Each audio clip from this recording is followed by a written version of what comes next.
Have you ever had that moment where someone asks you for something, a favor, a ride, extra work, a weekend commitment, and you feel the word no forming in your chest, your throat even starts to tighten around it, but then your mouth opens and what comes out is a bright, cheerful, "Sure, no problem at all," and almost immediately you feel this quiet wave of resentment wash over you.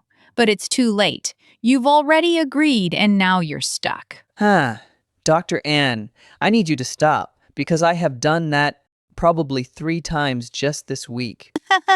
Welcome to Mind Decoded. I'm Dr. Ann. And I'm Zach. And Dr. Ann, I already feel personally attacked, so let's just get into it. What are we unpacking today? Today we are talking about something almost everyone struggles with, but almost no one understands: the psychology of personal boundaries.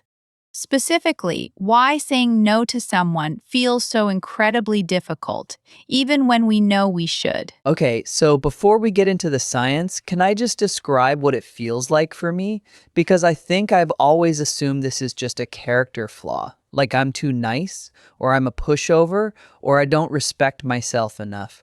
But the actual feeling in the moment, it's not just mental when I have to say no to someone, there's this physical thing that happens. My stomach drops, I get a little warm, my heart speeds up. It feels like I'm about to let someone down in a way that's really costly. That physical reaction you just described is the key to the entire episode.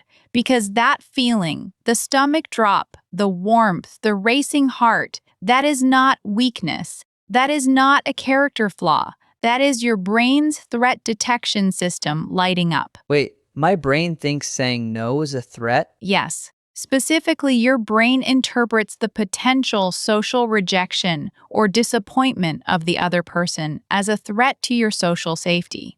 And here's the thing: for the human brain, social safety is not optional. It's not a nice to have, it's connected to survival. Really? Saying no to a coworker who asked me to stay late feels like a survival threat? Let me explain the research. In 2003, a neuroscientist named Naomi Eisenberger at UCLA did a landmark study that changed how we understand social pain. She put people in an fMRI scanner and had them play a ball tossing game called cyberball. The participant was tossed the ball by 2 other players. But after a few rounds, the other 2 players stopped tossing the ball to the participant. They excluded them. And what Eisenberger found was astonishing. What happened in the brain? The exact same brain regions that light up when you experience physical pain lit up when people were socially excluded. The dorsal anterior cingulate cortex, the anterior insula, these are pain processing regions. Your brain processes social rejection using the same neural circuitry as physical injury. So when I'm about to say no and my stomach drops, my brain is literally preparing for pain? Exactly. Your brain has learned, through millions of years of evolution, that being excluded from the tribe was a death sentence. If our ancestors were cast out of the group, they had no protection, no food sharing, no safety in numbers. So your brain developed an incredibly sensitive alarm system to prevent that from happening. And saying no to someone, especially someone you care about or depend on, triggers that alarm. Hold on, let me sit with this for a second. So when I say yes when I want to say no, I'm not being weak. My brain is literally trying to protect me from what it perceives as a physical threat. That is exactly right. And this is the part that I want listeners to really hear. Because it changes everything. Your automatic tendency to say yes is not a failure of character. It is a survival mechanism that has been running, largely unconsciously, your entire life. But here's the thing, Dr. Ann. If I know that logically, if I can sit here and understand that my brain is just running an old program, why doesn't that make it easier in the moment? Why do I still say yes even when I've decided ahead of time that I'm going to say no? Because the decision to say yes or no happens faster than conscious thought. There's research by a psychologist named Matt Lieberman at UCLA who studied what he calls the default mode of social thinking. Your brain has a default network that evaluates social situations automatically without your awareness, and its default setting is maintain connection, Avoid conflict. Keep the peace. So my brain is running a background program 24/7 that is fundamentally designed to avoid conflict? Yes. And here's what's really interesting. Lieberman's research showed that this social default network is actually more active when you are doing nothing, when you're resting, daydreaming, letting your mind wander. You would think that when you're resting, your brain is quiet, but it's not. It's doing an enormous amount of social processing in the background, evaluating your relationships, calculating social risks, scanning for potential rejection. So my brain is literally working overtime to keep me from ever being in a position where I have to say no? It is. And the irony is, this system that evolved to protect us ends up costing us a great deal. Because every time you say yes when you mean no,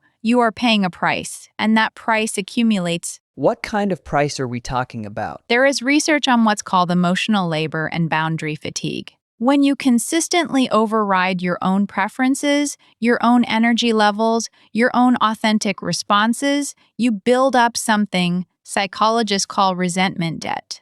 Every unspoken no gets stored in your emotional ledger. You might not feel it in the moment, but it accumulates, and it usually shows up in ways that surprise you. Okay, I need an example. Because I think I know exactly what you're describing, but I want to hear it named. Think of the friend who always says yes to plans. She never cancels, never says she's too tired, never sets a limit. On the surface, she's the easygoing one, the agreeable one. But inside, she's building a mountain of exhaustion and quiet resentment. And then one day, a friend asks her to grab coffee, and she explodes. She snaps at them. She says something she regrets, and the friend has no idea where it came from, because she expected more of the same easy yes. Ah, Dr. Ann, that is literally me. I am that person. Last month, I said yes to helping a friend move on a Saturday. I was exhausted. I had a deadline coming up. Every fiber of my being wanted to say, I can't, I'm sorry, but I said yes. I moved boxes for 5 hours, and then on Sunday, my partner asked me a simple question about dinner, and I snapped at her over dinner, and I knew, even as I was doing it, that I wasn't angry about dinner. I was angry about the boxes, but I couldn't say that because I had chosen to move the boxes. And this is the heart of why understanding boundaries is so important. Not so you can be selfish, not so you can push people away, but because without boundaries, your relationships become dishonest. You are not showing up as yourself. You are showing up as a version of you that is designed to avoid conflict, and eventually the real you leaks out in ways that damage the relationships you are trying to protect. Okay, so if my brain is wired for social safety, and my default mode is to avoid conflict at all costs, how do I even begin to change this? Because I have tried. I have told myself, next time I will say no. And then the moment comes and I can feel the words in my mouth, and then suddenly I'm agreeing again. Let me introduce you to the concept of microboundaries. This is a framework developed by clinical researcher Dr. Nedra Glover-Tawwab, who wrote the book Set Boundaries, Find Peace. And her research is very clear. People who struggle with boundaries try to change too much too fast. They try to go from being the person who always says yes to being the person who firmly says no, and it doesn't work because it triggers the threat response even harder. So what does work? Micro-boundaries, tiny low-stakes moments of saying what you actually want. Not the big, scary rejections, just small, truthful statements. You know, someone offers you a drink you don't want. No, thank you, I'm good. Someone asks if you want to stay later at a party. I think I'm going to head out. It was great to see you. These feel small, but each micro-boundary is a practice session for your brain. You are teaching your threat detection system. I said no, and I am still safe. The world did not end. The person did not abandon me. So I'm essentially retraining my brain to learn that social survival is not actually on the line every time I state a preference? Exactly. And this is why the research on neuroplasticity is so encouraging. Your brain can change. The threat response can be calmed with repeated experience. Each time you set a micro-boundary and nothing bad happens, your brain weakens that old alarm circuit and strengthens a new one. You know, there's something you said earlier that I want to come back to. You mentioned that the brain processes social rejection the same way it processes physical pain. And I have to say, that made me feel a lot less ashamed about how hard this is for me, but it also made me wonder, are some people just biologically more sensitive to this than others? Great question. And the answer is yes. There's a concept called rejection sensitivity, and it exists on a spectrum. People with high rejection sensitivity have a more reactive threat detection system. They anticipate rejection more quickly, and they feel the discomfort more intensely. And interestingly, research by psychologist Geraldine Downey at a Columbia University showed that people with high rejection sensitivity often develop this pattern in early relationships, particularly if they experienced inconsistent caregiving or conditional love as children. So, if you grew up feeling like you had to earn love by being agreeable, your brain becomes hyper vigilant about avoiding anything that might cause someone to withdraw their affection. Exactly. Your brain learned a rule. My safety depends on keeping others happy. And that rule became automatic. By the time you're an adult, you don't even know you're running it. You just feel anxious when someone seems disappointed, and you rush to fix it by agreeing to something you don't want. That is, I need a moment because what you're describing is something I have done my whole life, and I never connected it to my childhood until right now. And look, this is not about blame. I want to be very clear about that. Our parents did the best they could with what they had, but understanding where the pattern comes from gives you compassion for yourself. It's not that you're broken, it's that your brain learned a survival strategy that made sense in your early environment. The problem is that strategy is now running in an environment where it may not serve you. So the brain is applying an old rulebook to a new game. Perfectly said. And the way you win is by helping your brain write a new rulebook. Okay, so give me the new rulebook. Practically, if I'm listening to this episode on my commute and I know I struggle with saying no, what is one thing I can do today? The single most powerful practice is what I call the 24-hour rule for non-urgent requests. When someone asks you for something and you feel that automatic yes forming in your throat, you buy yourself time. You say, let me check my schedule and get back to you. That's it? That's the magic? It sounds simple, but it is incredibly powerful. Because in that 24 hours, two things happen. First, you give your rational brain time to catch up with your emotional brain. The threat response that made you want to say yes immediately has time to subside. Second, you get to make a conscious choice about whether you actually want to say yes rather than being hijacked by the automatic system. So I'm not saying no.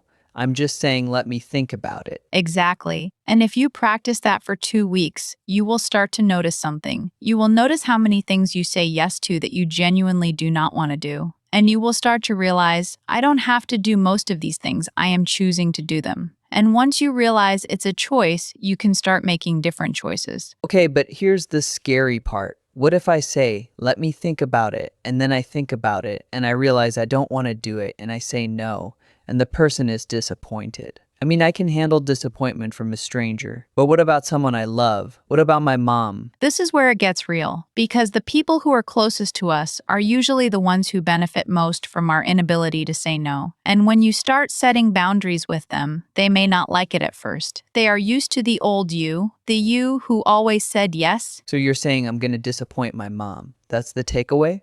No, I'm saying that growth is uncomfortable for everyone involved. And here is the research insight that I think is most liberating. Other people's emotional responses to your boundaries are not your responsibility. Whoa, say that again. Other people's emotional responses to your boundaries are not your responsibility. This is a principle from trauma-informed therapy and from research on codependency and differentiation. Dr. Murray Bowen, a pioneer in family systems theory, called this differentiation of self, the ability to maintain your own emotional boundaries while staying connected to people you love. It is possible to say no and still be loving. It is possible to disappoint someone and still value the relationship. But it feels so wrong. When I see my mom's face fall because I can't make it to dinner, every instinct I have tells me that I have done something wrong. And you have to learn to tolerate that discomfort without immediately fixing it. Because if you rush to fix her disappointment by saying yes when you mean no, you are training both of you. You are training her that if she shows disappointment, you will cave. And you are training yourself that your own needs are less important than managing her emotions. So The discomfort is part of the process. The guilt I feel is not a signal that I'm doing something wrong. It's a signal that I'm doing something different. Yes, and that distinction is everything. Guilt about saying no often has more to do with violating an old family rule than with actually harming someone. You feel guilty because you broke a rule you learned a long time ago. Keep everyone happy and your safety is assured. Okay, so I'm going to practice the 24-hour rule. I am also going to accept that I might feel guilty for a while. But I have one more question because I think a lot of listeners are probably wondering this too. What about the people who never seem to struggle with boundaries? The people who say no easily, who seem completely comfortable disappointing others. Are they just wired differently, or are they actually selfish? This is such an important question, and I want to be careful here because there is a difference between healthy boundaries and being emotionally closed off. People with healthy boundaries can say no without guilt, but they also say yes freely because they actually want to. They are not avoiding connection, they are choosing it from a place of authenticity. So the goal is not to become someone who always says no. The goal is to become someone who says yes because they genuinely want to, and no because they genuinely can't or don't want to. Exactly. And when you get there, something beautiful happens. The yeses that you give become more valuable because people know that when you say yes, you mean it. You are not agreeing out of guilt or obligation or fear. You are choosing to be there, and that transforms your relationships. I want that. I genuinely want to be a person whose yes means yes and whose no means no. Then start today. And I want to leave you and every listener with one concrete question to ask yourself before you agree to anything this week. Am I saying yes because I want to? Or because I'm afraid of what will happen if I say no? Am I saying yes because I want to, or because I'm afraid of what will happen if I say no? I am writing that down. And if the answer is fear, give yourself permission to pause. The 24-hour rule. Let your rational brain catch up, and then make a choice that honors both your kindness and your capacity. Dr. Ann, I think this is one of those episodes that is going to follow me around all day. I'm going to notice every time I say yes when I mean no. Good. Awareness is the first step, and the fact that you are here, asking these questions, thinking about these patterns, that already means you are ready to change. If this episode hit home for you, hit subscribe. We have a new episode every single day, and trust me, if boundary setting was your thing, we have so much more to unpack. Emotions, relationships, the weird things your brain does, we cover it all. And before you go, we want to hear from you. Think of a time you said yes when you wanted to say no. What did it cost you? Drop it in the comments. You might help someone recognize their own pattern. Thanks for listening to Mind Decoded. I'm Zach. And I'm Dr. Ann. See you next time.